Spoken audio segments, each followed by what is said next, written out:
Glória a Deus. Quem está animado para receber a palavra do Senhor essa noite? Recebam com muito carinho Pastor Gustavo, que vai trazer a palavra dessa noite para as nossas vidas. Amém?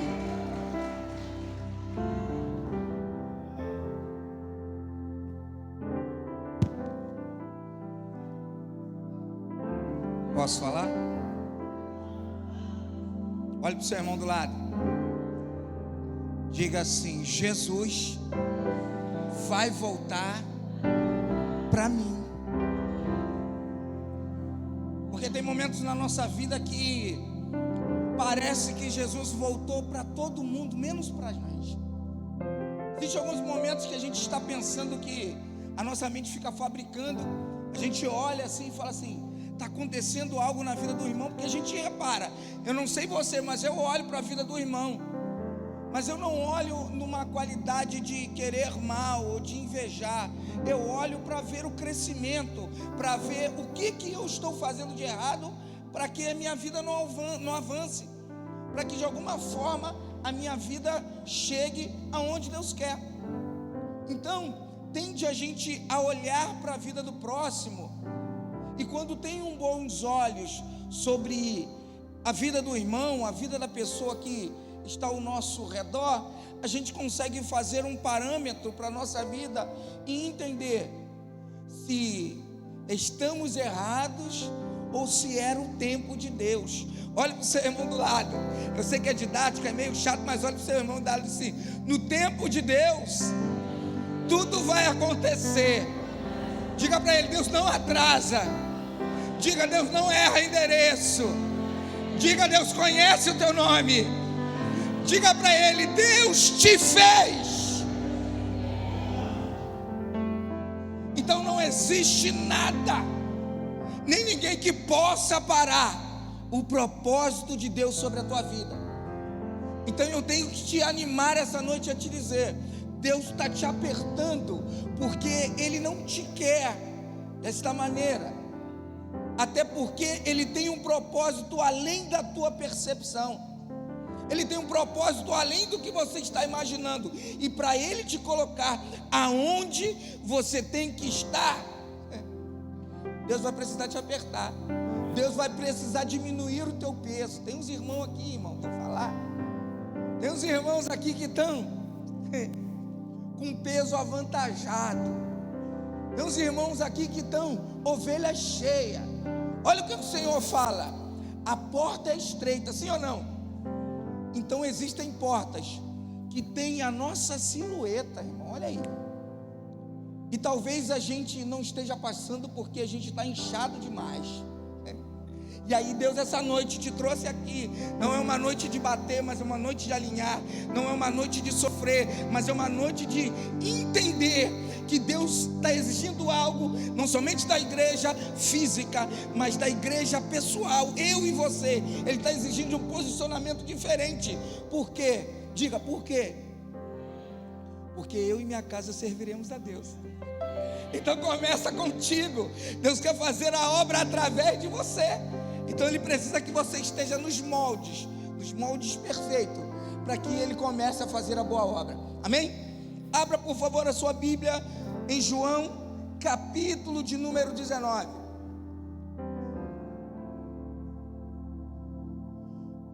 Eu vou ler na versão revista atualizada. Se você tiver outra, acompanhe aqui no telão.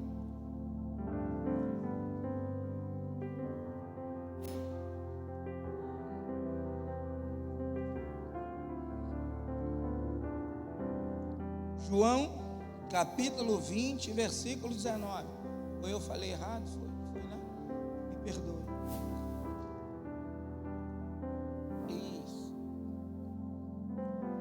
A pessoa vai ficando velho, esquece até o óculos. Amém, mas Deus vai prover. Se eu errar, vocês perdoem, amém? À medida que você achou, diga place. Diz assim: ao cair da tarde, naquele dia, o primeiro dia da semana, trancadas as portas da casa onde estavam os discípulos, com medo dos judeus, veio Jesus, pôs-se no meio deles e disse-lhes: paz seja convosco. E dizendo isso, lhe mostrou as mãos e o lado. Alegraram-se, portanto, os discípulos ao verem ao Senhor. Disse-lhe, pois, o Senhor outra vez: paz seja convosco. Assim como o Pai me enviou, eu também vos envio. E havendo dito isso, soprou sobre eles e disse: recebei o Espírito Santo. Se de alguns perdoardes os pecados, serão perdoados, e se lhes retiveres, serão retidos. Ora, Tomé, um dos 12, chamado Dídimo, não estava com eles quando Jesus veio. Disse-lhe então aos outros discípulos: vimos o Senhor. Mas ele respondeu: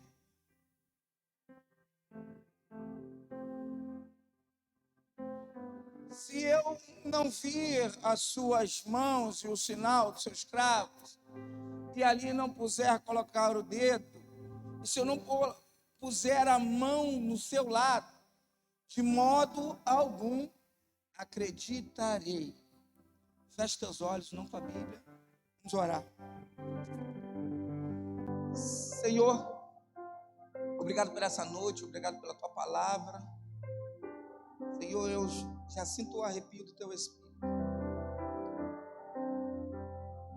Senhor, eu não costumo ficar nervoso, mas hoje eu estou, é porque talvez a sua presença esteja mais forte do que de costume. Já quero te pedir, Senhor, eu sou a tua ferramenta, faça da maneira que te agradar, Senhor. A casa é tua, a igreja é tua, o templo é seu, eu sou teu, nós somos teus, Senhor. Faça conforme o teu querer, em nome de Jesus. Amém, amém. Se você pode, aplauda o Senhor.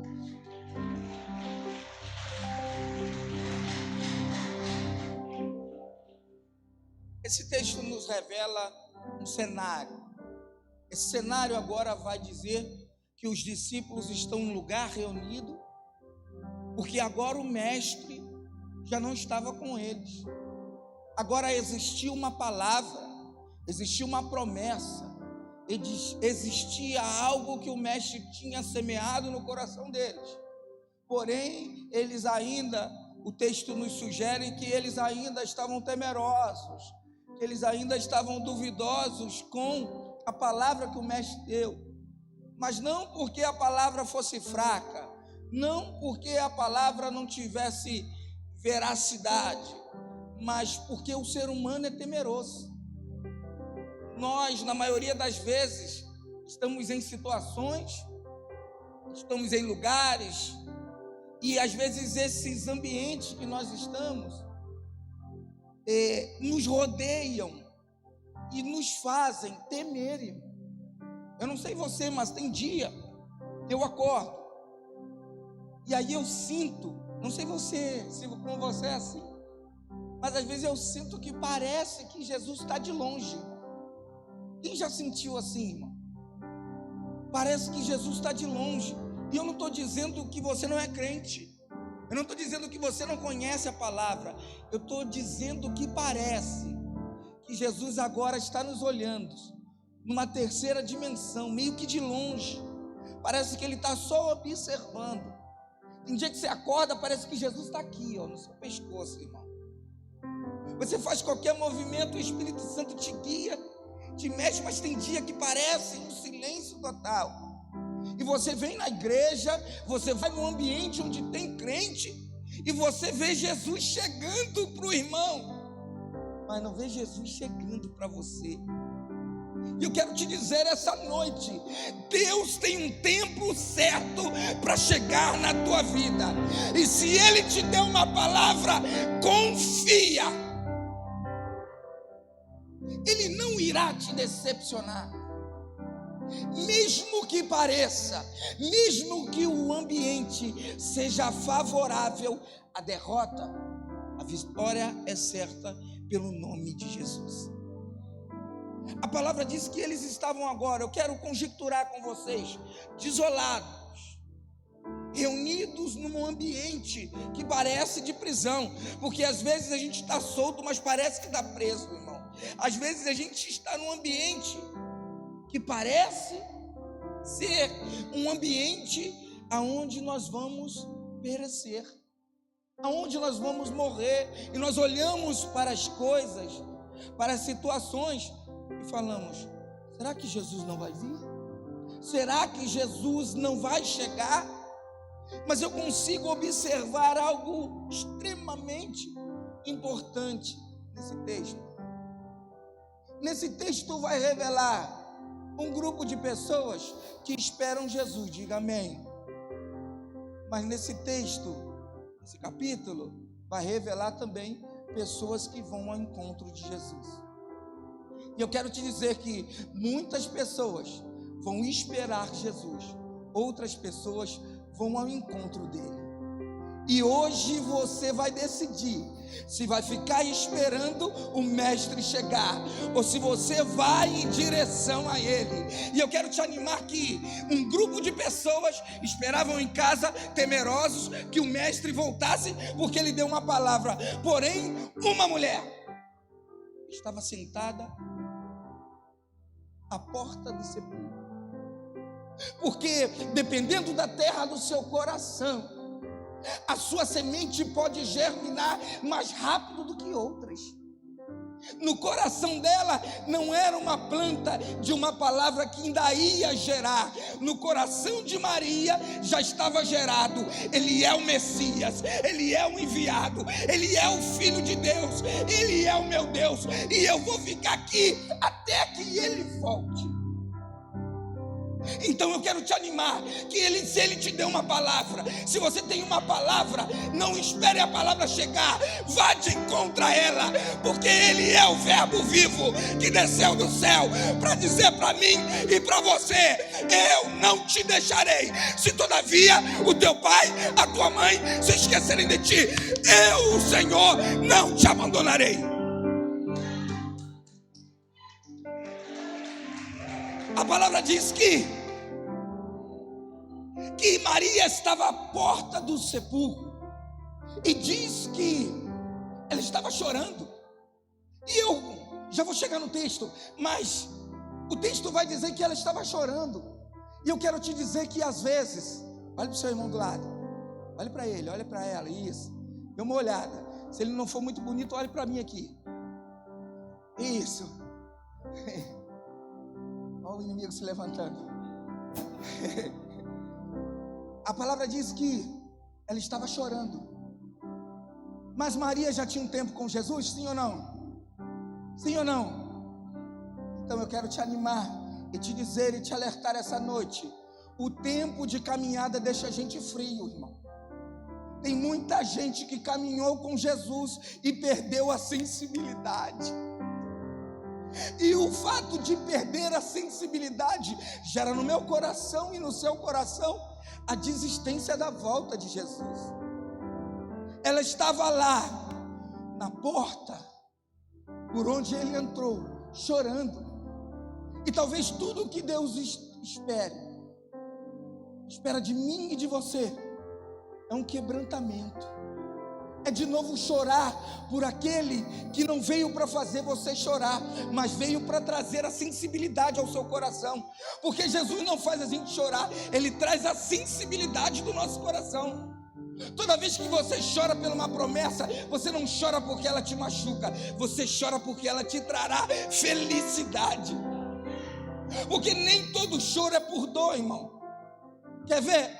Quando você era neném, e um neném bonito, que agora você estragou o processo, mas quando você era um neném bonito, você chorava, né? Mas não é porque você estava com dor, é porque você estava com fome. E aí a mamãe ou o papai ia na sua direção, porque o papel deles é te alimentar, sim ou não? Deixa eu te falar uma coisa. O Senhor está falando: eu estou esperando o teu choro. Por isso que você ainda não foi alimentado por muita coisa que eu tenho para te dar, porque a minha paternidade sobre a tua vida está extinta. Eu estou esperando o teu choro, meu filho. Eu estou esperando o teu choro, minha filha. O choro é um sinal da dependência. E Deus te trouxe essa noite para te dizer: chora comigo mais um pouquinho.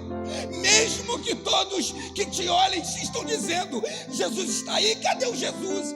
Cadê o Jesus da tua vida? Cadê? Porque na maioria das vezes as pessoas olham para a gente e ficam tentando ver Jesus.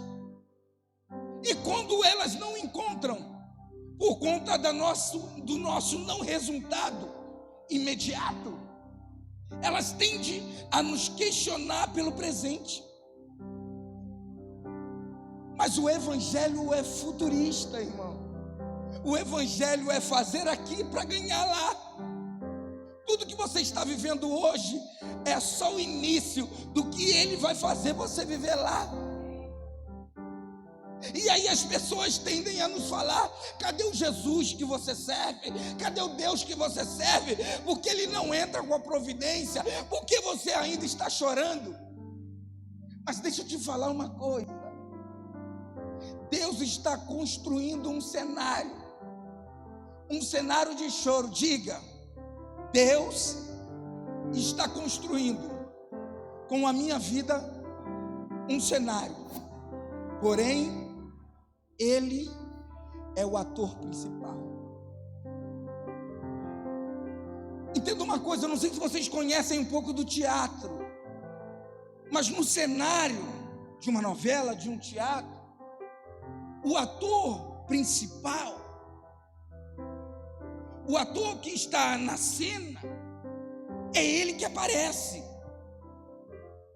Geralmente, o coadjuvante não aparece muito, irmão. Então entenda, nesse cenário que você hoje está, eu e você somos coadjuvantes. Sabe por quê? Nós precisamos morrer para que Ele viva. Nós precisamos desaparecer para que Ele apareça. Nós precisamos sumir para que a luz dele resplandeça sobre outras pessoas. Só que é muito difícil para a gente desaparecer. Diga: por quê, pastor? Porque nós viemos do haja. Como assim, pastor? Nós viemos quando a luz já estava acesa, sim ou não? Jesus já veio quando não tinha luz, porque Ele já era a própria luz do mundo. Então Ele não precisa ser iluminado, Ele já é. Então nós precisamos do holofote, do brilho. Quer ver? Você faz alguma coisa, se alguém não te elogia, você fica triste. Você ama alguém, se não recebe o amor, você fala: não merece. Mas Jesus faz tudo isso por você sem pedir nada em troca.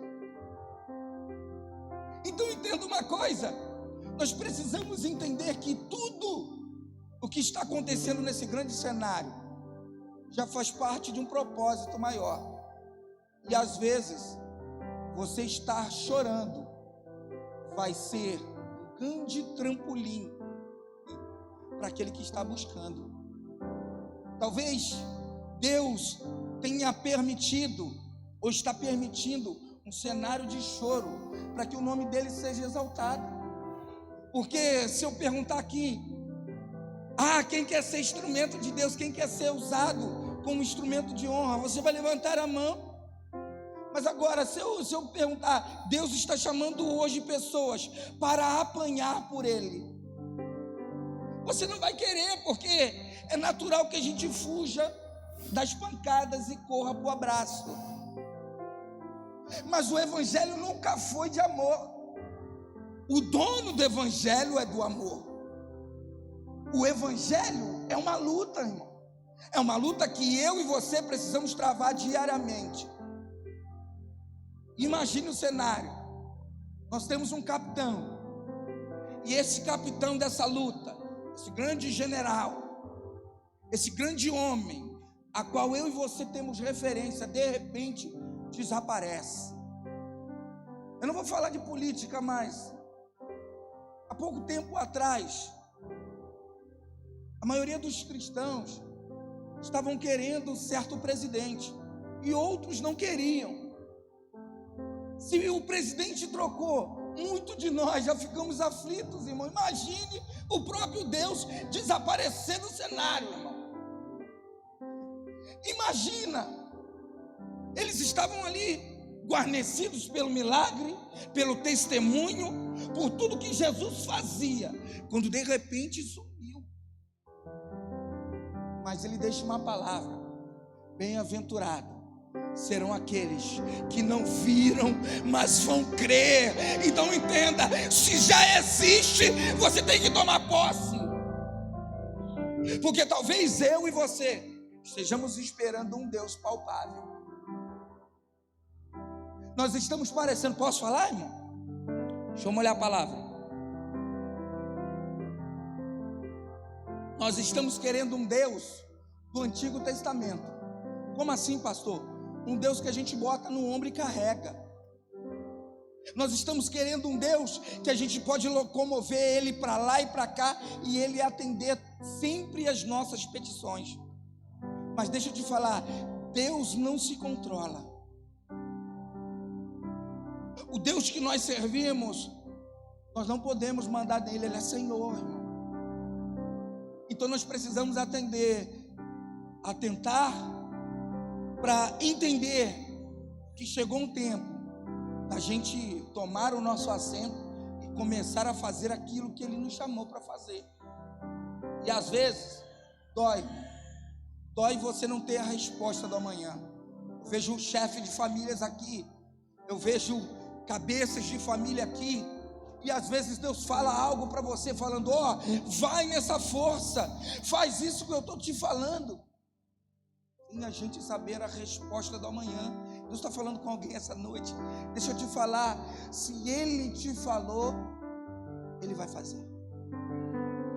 Talvez você chegou aqui essa noite esperando uma resposta. Deixa eu te falar, a resposta que você espera é você na presença dEle. A resposta que você espera é você mesmo, é se colocando diante do que Ele propôs a você para que Ele faça. Ei, Deus não veio para te falar, hoje Ele veio para mostrar através de uma mensagem que só falta você se posicionar para que Ele comece a fazer.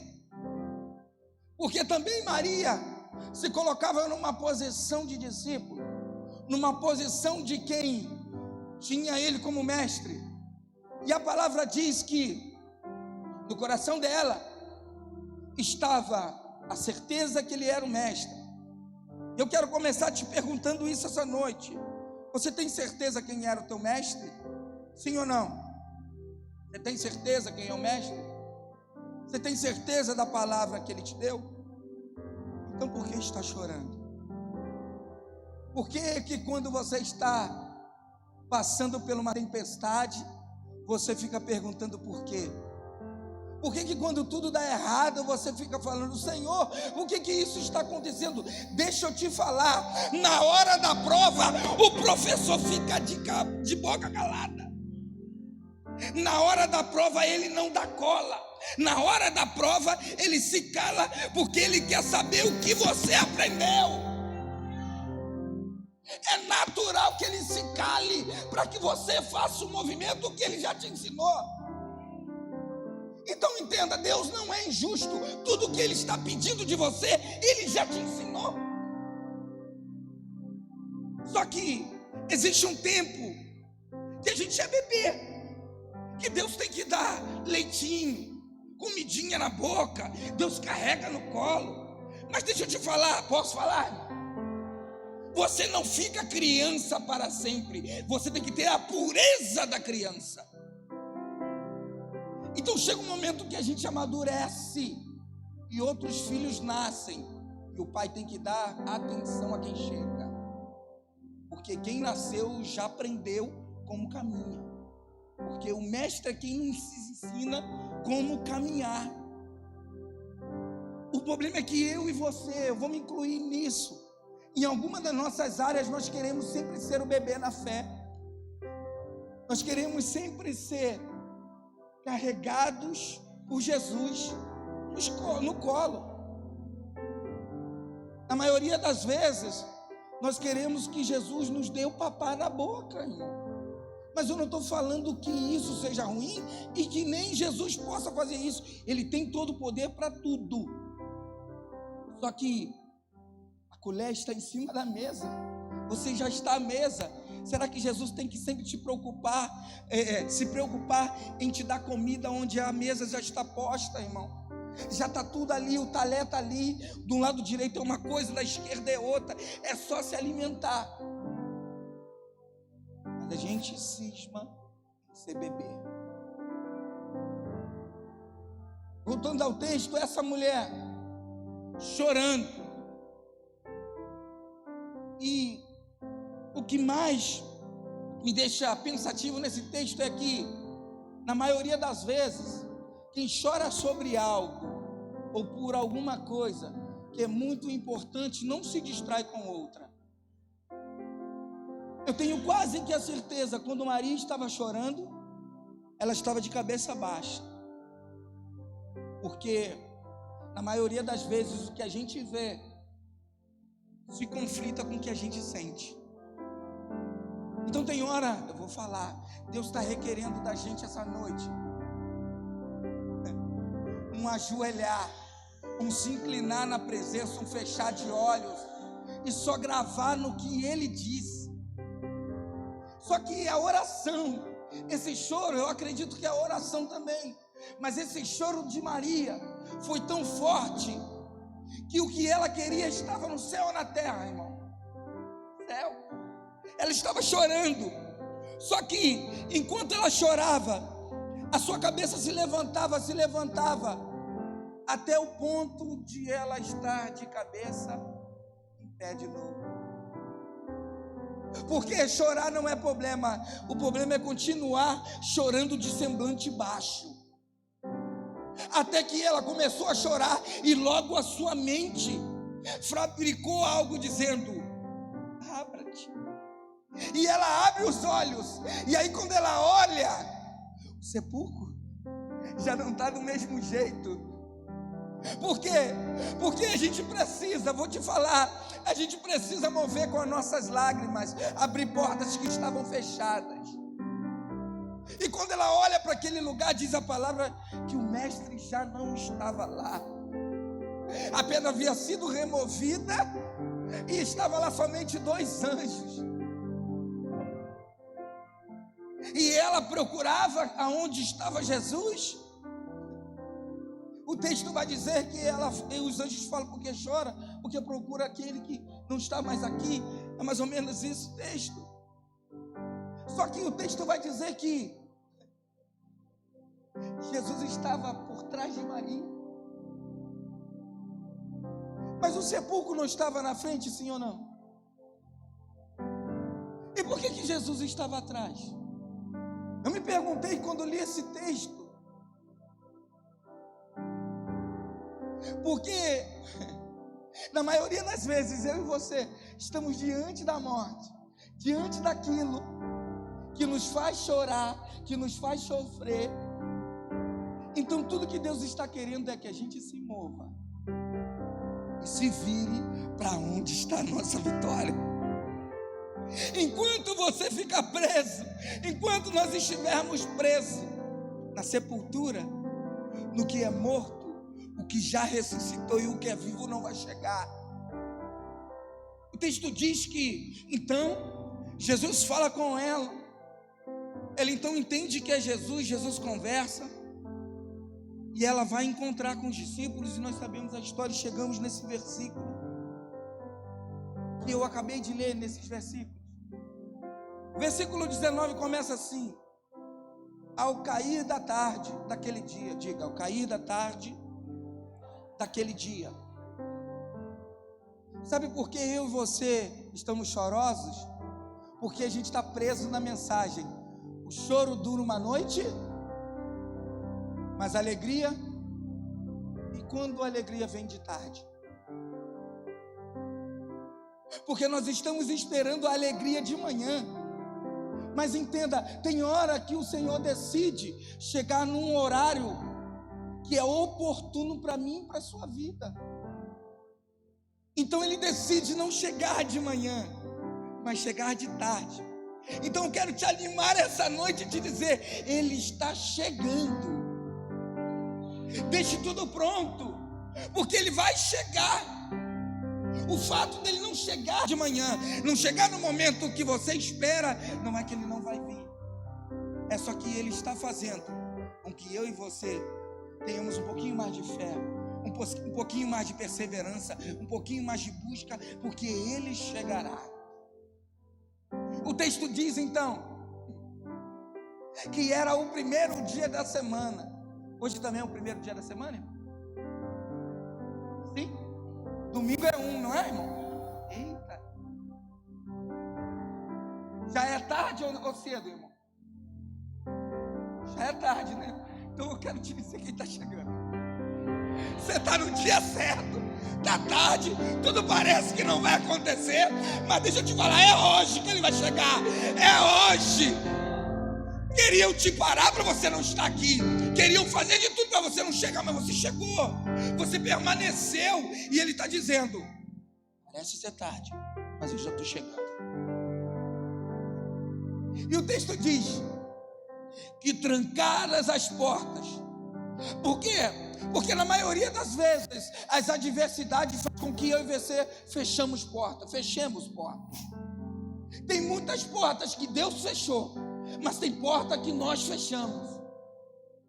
Tem portas que eu e você fechamos por conta do medo. Posso falar? Tem gente que te traiu, tem gente que te machucou, e aí você fecha a porta do teu coração para essas. Tem muita gente que fez muita coisa ruim ao teu coração, e aí você decidiu fechar a porta. Não, aqui ninguém entra mais. Ninguém vai entrar aqui, por quê? Porque eu preciso me proteger. Só que Jesus está chegando, e não existe nenhuma porta física que possa parar, quanto menos espiritual. Porque se tiver essa porta, Ele vai adentrar por ela para visitar o teu interior. Porque nesse dia não eram os judeus que tinham que entrar lá. Nesse dia não eram os inimigos que tinham que entrar lá. Nesse dia não era o medo. Nesse dia não era a incerteza. Nesse dia não era a falta. Nesse dia não era a fome. Não era o desemprego. Não era a solteirice. Não era a falta de ministério. Nesse dia, quem tinha que chegar é o Mestre. Então eu estou te dizendo hoje, antes de chegar qualquer coisa na sua vida, primeiro vai chegar o Mestre. Porque é Ele quem acerta o caminho, é Ele que prepara o interior. Talvez você esteja fechado para ouvir uma palavra, fechado para conversar com o pastor, para ter uma liderança, para credibilizar, mas Jesus está falando: primeiro eu vou chegar, porque se eu não chegar, as outras coisas não podem chegar. Sabe por que não chegou o trabalho? Sabe por que não chegou o varão? Sabe por que não chegou a varoa? Não chegou a promoção? Porque Jesus precisa chegar primeiro. Ele precisa chegar antes das coisas. Por quê? Porque se Ele chegar depois, tudo que chega na sua mão ou vai se trancar ou vai se perder.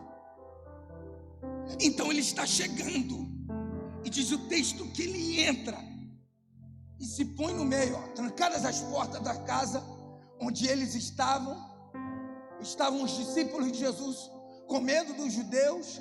Veio Jesus e se pôs no meio.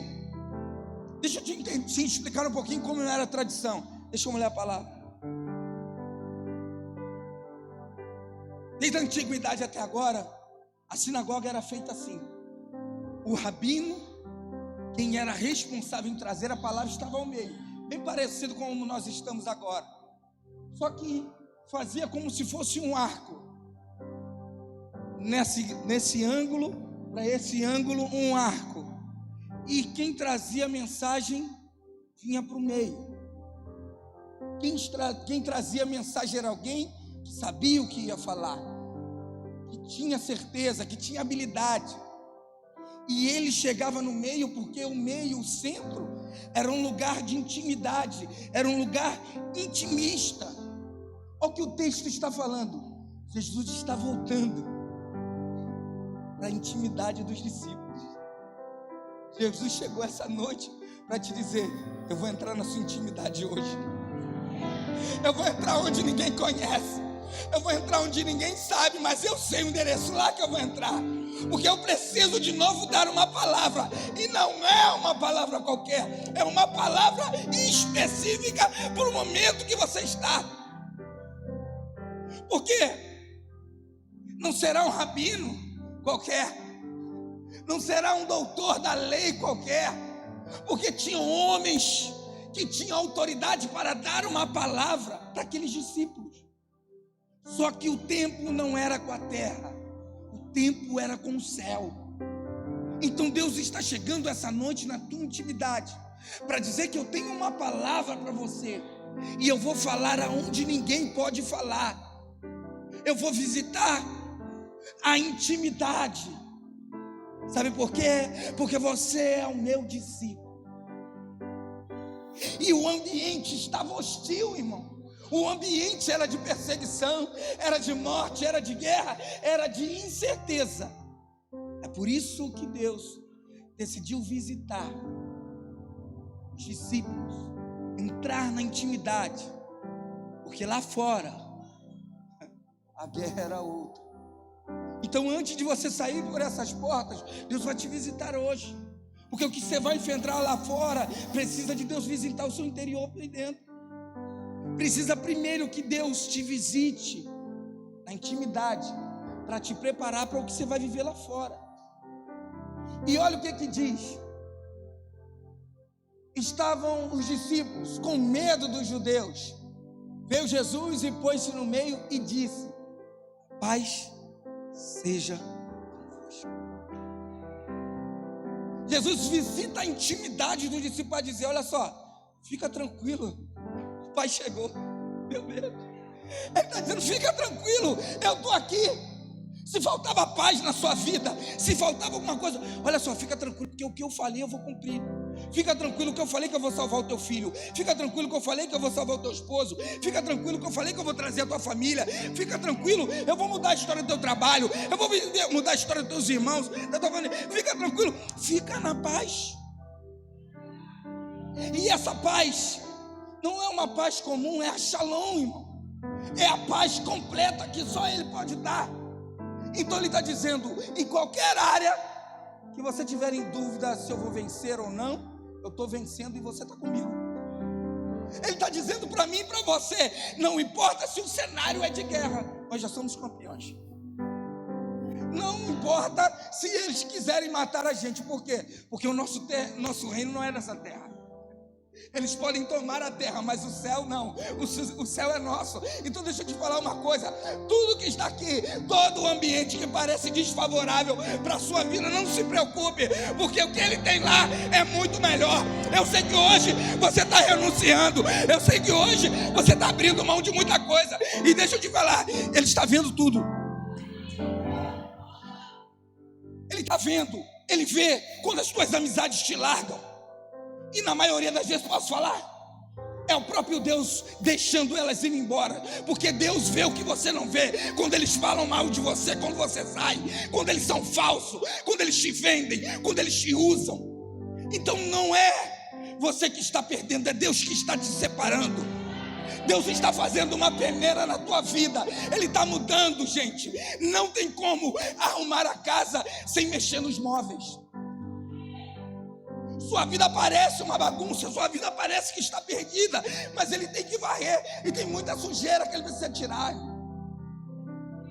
Se não o templo, nem a morada, Ele quer te ver limpo. E tem muita gente que está sentando no sofá, na mesa, na intimidade da sua vida, que precisa sair, porque eles não estão pelo que você é, eles estão pelo que você pode dar. Então é Deus quem está vendo. Às vezes a gente fica triste: ah, fulano de tal foi embora, fulano de tal saiu da igreja. Eita, nunca teve contigo, querido.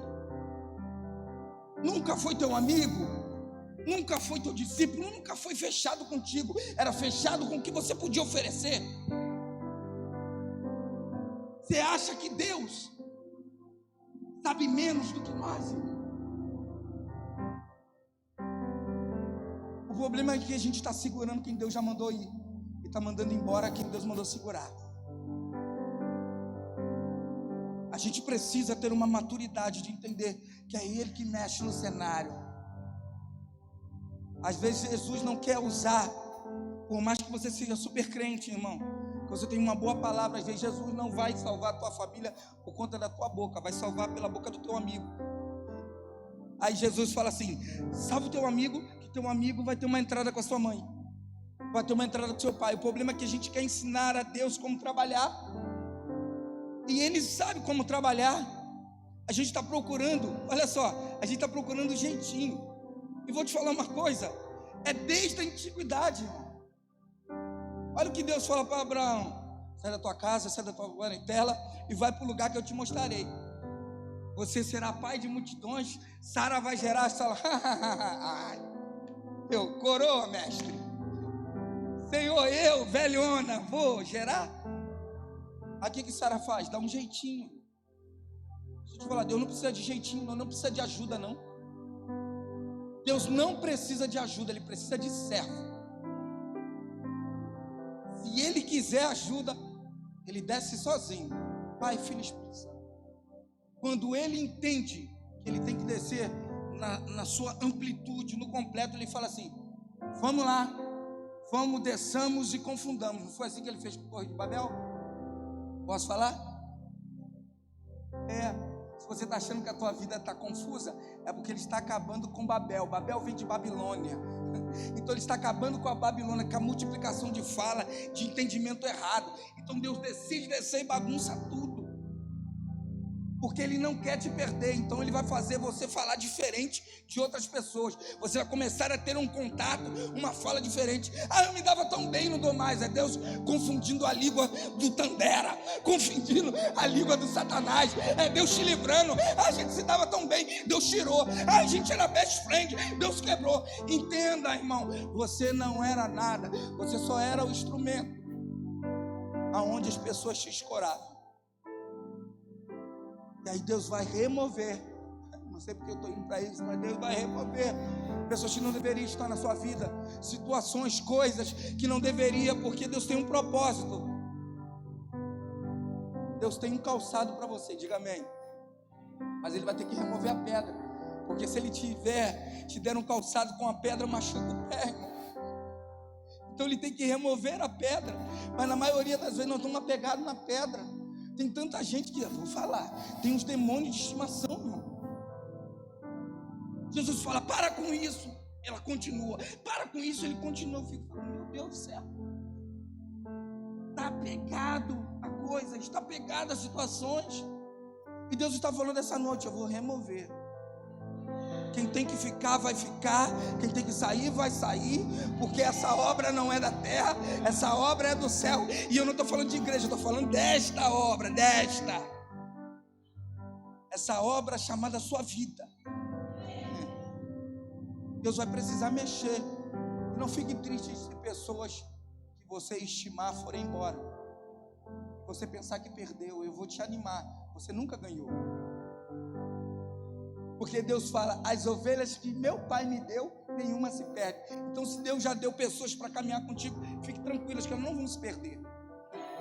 Se perdeu é porque não era tua. Se foi embora é porque não te pertenceu. Porque se Deus deu, filho, fique tranquilo. Deus não repete presente. Se Ele te deu algo, Ele te deu algo, sabe que aquilo te completa.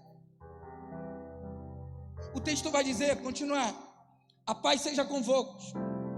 E dizendo isso, lhe mostrou as mãos. Porque a mão significa a obra. Então Jesus, quando aparece, os discípulos falam assim: está feito, está concluído, eu fiz. Toda vez que eu e você pecamos, qual é a consequência do pecado? Então, toda vez que nós pecamos, desce um juízo do céu dizendo: tem que morrer. Aí Jesus mostra a mão e fala: eu já paguei o preço. Ele está dizendo para mim e para você: não precisa matar não, pai, porque eu já paguei essa conta. Mas essa conta só fica ativa se a gente for discípulo. Porque o discípulo faz parte da tribo, faz parte do exército.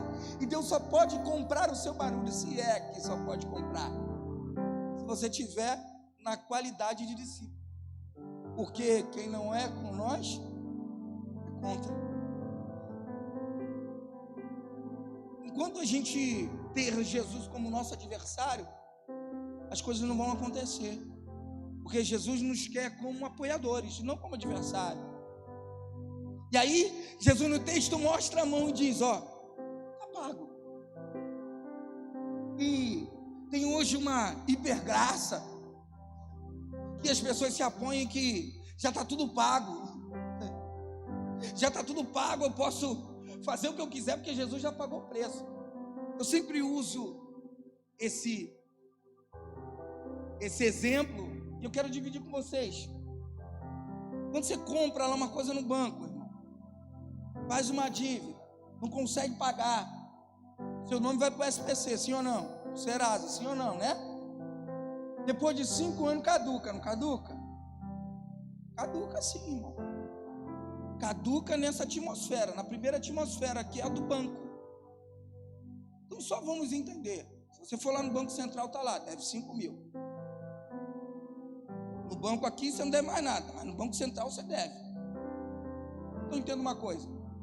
Esse caducar da nossa dívida é Jesus pagando, corriqueiramente, estou falando com todo amor, é Jesus pagando essa dívida. Mas no final, você vai ter que falar com o Banco Central, porque você vai se colocar de frente para ele, e aí você tem que falar para ele, se você não pagou porque não tinha ou não pagou porque não quis. Porque tem dívida que a gente não paga porque não quer, e tem dívida que a gente não paga porque não pode. Obrigado. Estou até suando. Tá bom. Então entenda uma coisa. É assim. E aí Jesus falou, tá pago aqui, ó, tá pago. Mas para continuar não computando essa fatura, você precisa estar na presença, ser discípulo. E aí, eu não estava lá, mas eu acredito que quando ele mostra, ele fala aqui, o serviço está pronto. Porque, se vocês lembrarem do episódio, estou terminando, da cruz, quando o guarda vai na cruz que Jesus está, ele fura aqui, sim ou não? A lateral. E aí sai sangue e água. Naquele momento nascia a igreja. Sim ou não? Nasceu aquela que iria casar com Jesus. Sim ou não? Quando Adão veio no Éden, da onde foi tirada a mulher? Então, quando na cruz o Senhor Jesus foi espetado aqui, nasceu também a igreja, nasceu também eu e você, a noiva dele. E aí, quando ele mostra para os discípulos, ele está dizendo assim, ó, vocês são propriedade minha, está aqui. Eu não vou deixar vocês sozinhos, eu vim para buscar o que é meu. O noivo veio para buscar a noiva, porque tem obra, mas também tem sacrifício. Então entenda uma coisa, na caminhada cristã, tem obra, vai ter sacrifício, mas também tem recompensa, e a recompensa na maioria das vezes não é na caminhada. Na caminhada Deus vai permitindo algumas coisas que vão acalmando o nosso coração, deixando o nosso coração com um afago, deixando o nosso coração feliz, para não desanimar, mas a nossa recompensa é no final, irmão. Às vezes você se alegra com algumas coisas, mas essas coisas são só combustível para a sua caminhada, não são a sua parada definitiva. Olha o que Deus, eu preciso falar, olha o que Deus fala, antes de Abraão sair para o seu lugar, a palavra diz que ele chama pai de Abraão. O pai de Abraão se chamava Tera, ou Terá.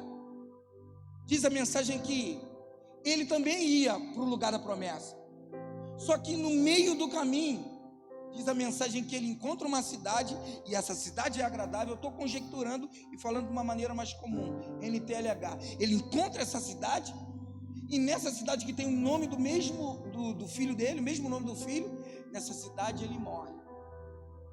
Quero te dizer que vão existir no meio da nossa caminhada algumas cidades e pontos que são agradáveis aos nossos olhos, mas não são nosso destino final.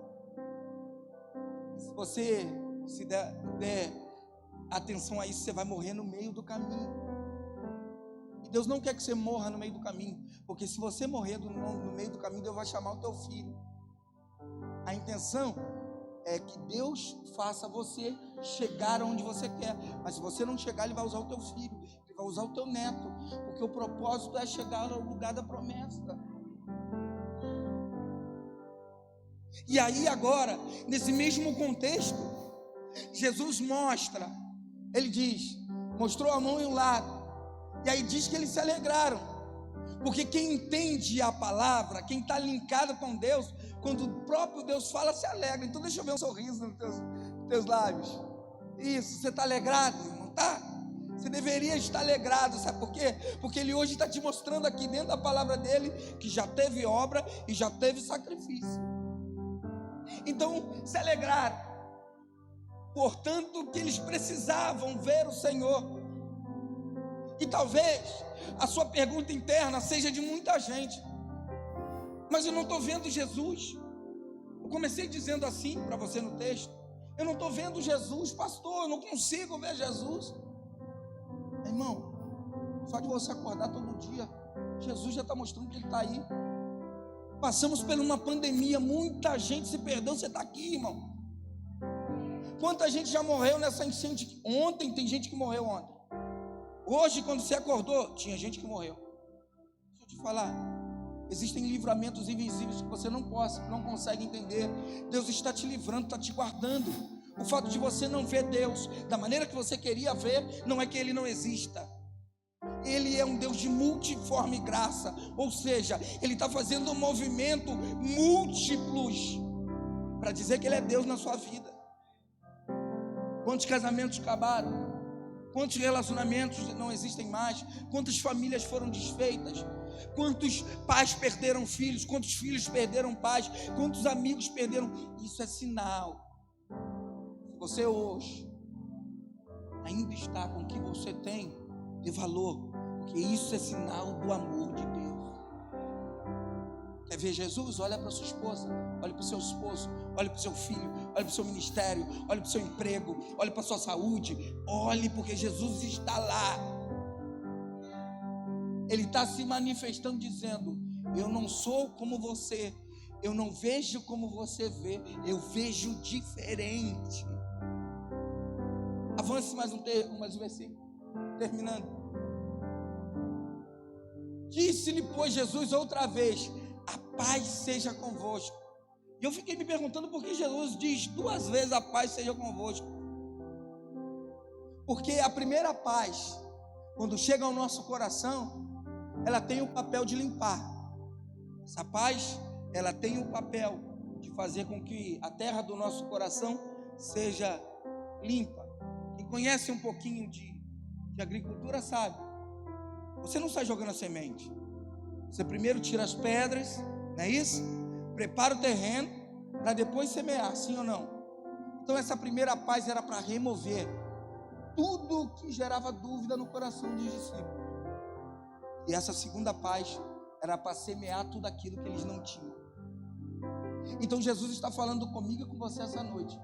Na primeira paz eu removo tudo que não tinha que estar, e na segunda paz eu introduzo tudo aquilo que precisava estar. E aí os discípulos se alegraram. E aí ele fala: agora que você, a terra do seu coração está limpa, eu já dei uma boa semente, algo ele faz. Agora ele começa de novo, texto dizendo o que ele fez o tempo todo. Ele começa dizendo assim: assim como o Pai me enviou, eu também vos envio. Por quê? Porque Deus não pode mover ninguém de lugar se não estiver preparado. Deus não vai te enviar a alguém, a alguma pessoa, se você não está habilitada para isso. Porque às vezes a gente tem toda a vontade de consertar alguém, mas o nosso coração está tão corrompido que a gente acaba estragando em vez de consertar. E aí Jesus chega, limpa a terra do coração, limpa a mente e fala: agora, como o Pai me enviou, e assim como eu sou limpo, você também é limpo. E agora você vai. Continua, versículo 22. Havendo dito isso, soprou sobre eles o Espírito e disse, soprou sobre eles e disse-lhe: recebei o Espírito. Mas não é só no Atos, irmão, que eles receberam?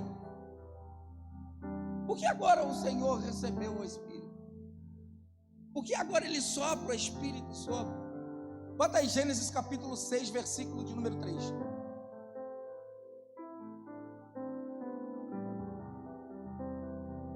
Gênesis 6, 3.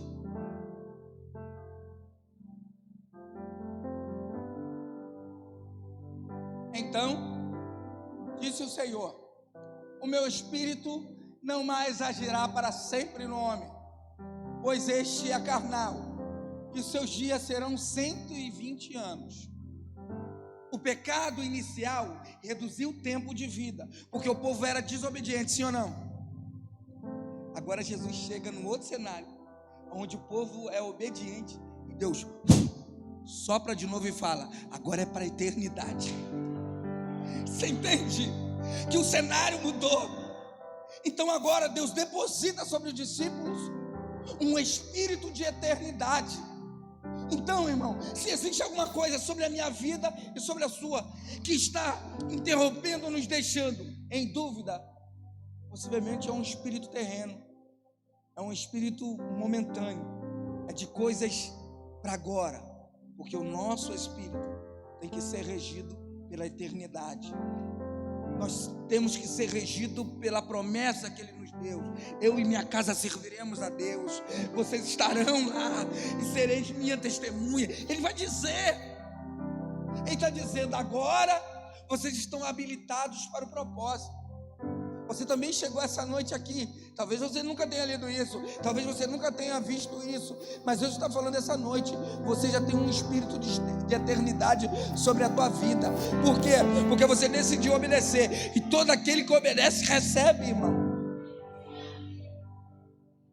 E se está acontecendo alguma coisa que por acaso você está dizendo: não estou entendendo porque não está acontecendo, pode ter certeza, irmão, porque Deus não dá nada a desobediente.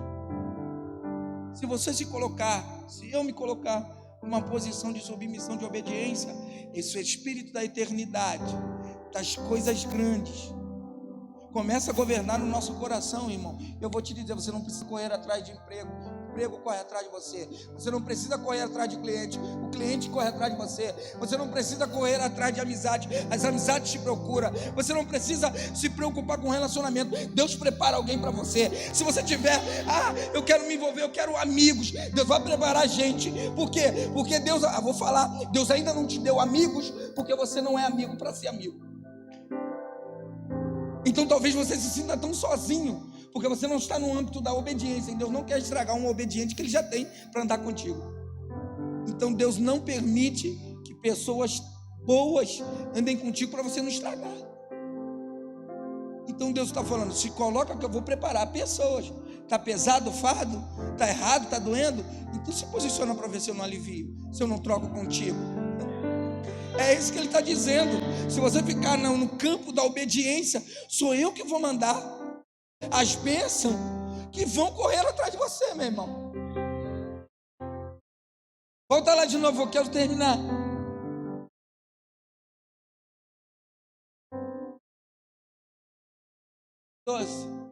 Né? Ele diz: e de alguns perdoares os pecados, são-lhe perdoados, e se lhe retiverem, serão retidos. Olha o que ele está dizendo. Está com a terra do seu coração bem limpa, né? Está tudo bonitinho. Eu voltei, já soprei. Ele está dizendo: se você ainda tem na sua terra algo que trava alguém, se você não liberar, eu também não libero sobre você. Então tem coisas na minha vida e na sua vida que não são liberadas pelo nosso posicionamento. Porque quem libera o perdão, irmão, está desprendido. O perdão é pessoal, irmão. Eu não preciso do perdão do outro, preciso liberar o meu. Você não precisa que alguém te perdoe, porque Deus já te perdoou, mas você precisa liberar. O problema é que a gente tem a mania de corromper o nosso pulmão espiritual, o nosso coração espiritual. As coisas, as nicotinas do mundo vão impregnando o nosso pulmão e vão deixando a gente asfixiado, irmão. E aí a gente não abre o coração para ninguém, porque acha que todo mundo vai nos matar. E aí Deus está falando, é hora de liberar. Eu quero limpar o teu interior. Eu quero fazer uma limpeza aí dentro. O ministério de louvor pode subir. Eu quero fazer algo diferente.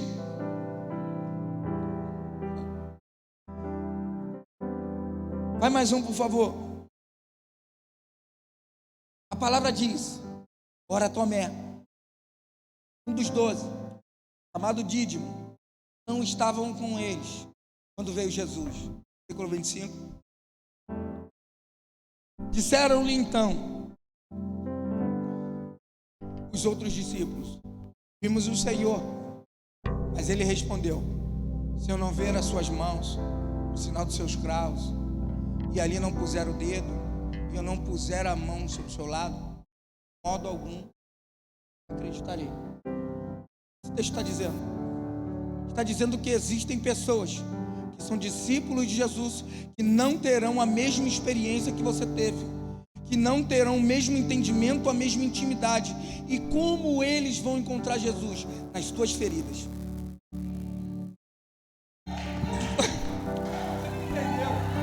Eles vão encontrar Jesus nas tuas obras. Eles vão encontrar Jesus no que você gera. É assim que eles vão ver Jesus, porque eles vão precisar ver na sua e na minha vida sacrifício. Vão precisar ver na minha e na sua vida renúncia. Vai precisar ver na minha e na sua vida exemplo. Vai precisar ver na minha e na sua vida frutos. A gente vai precisar gerar. Gerar não é multidão, é qualidade. Porque Deus não veio para montar um orfanato. Grava isso. Deus não veio para montar um orfanato, Ele veio para montar uma família. Porque tem gente, posso falar? Tem gente que está preocupado com a multidão. Jesus está preocupado com o pessoal. A multidão estava sempre lá. A palavra para a multidão era aqui. Jesus sempre tirava um tempo para falar com deles. Pastor, o que você está me dizendo? A multidão é importante. O que adianta? Adianta você ser muito bom para fora, ser péssimo para dentro. Então o que o Senhor está nos dizendo essa noite? Está te chamando, está me chamando para a gente gerar. Porque tem muito Tomé. Porque não é ruim ser Tomé. Não é ruim ser Judas. O problema é ser falso. Porque Tomé falou a verdade. E Judas já sabia quem era. Jesus não escolhe ninguém sem saber, irmão. Você acha que Jesus não sabia quem ia traí-lo? Você acha que Jesus não sabia quem ia duvidar? Então também ele sabe que você é cara de pau e não se posiciona. Ele sabe muito bem que você tem falha. Aí você fala, que eu não posso ir por causa do filho, que eu não posso ir por causa do marido, eu não posso ir por causa do emprego. Deixa ser bobo. Você não vai porque é mais importante ficar em casa deitado, Cristo em casa, governando da maneira que você gosta. Deixa ser bobo. Vamos ser realista. Jesus sabe muito bem quem você é, aonde você pode ir. Só que a caminhada da vida te esfriou. É por isso que você não chora mais. Você sente o arrepio, mas quando está de lá, você sai aquecido pelos teus prazeres. Está aqui, o louvor toca, te arrepia. Quando você sai é um gelado. É uma gelada. Jesus está falando, eu quero você de novo. Será que você não consegue chorar mais um pouquinho? Você acha que eu não chorei? Você acha que eu não sacrifiquei? Você acha que eu também não me machuquei? E toda vez que a gente entra aqui, adora Ele, enaltece o nome dEle, nós somos discípulos.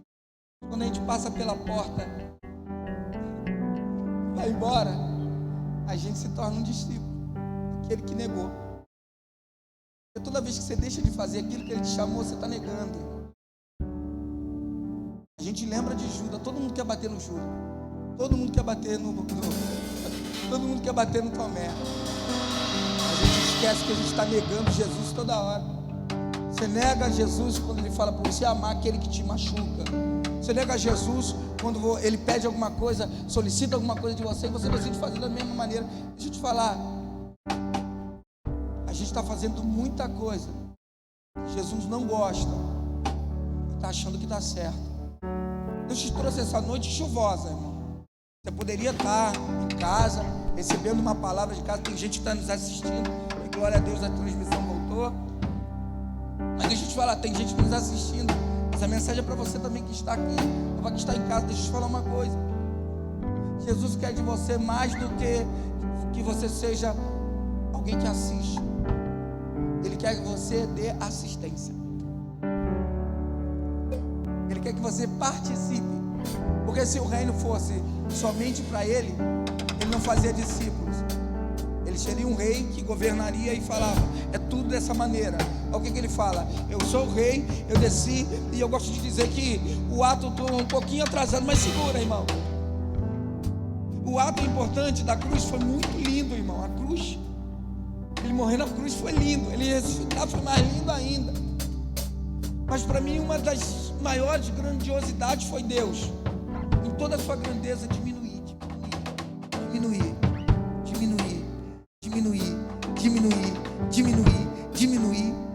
entrar no ventre de uma mulher, ser gerado, passar pelas coisas que a gente passa e dizer para mim: eu venci, você também pode vencer.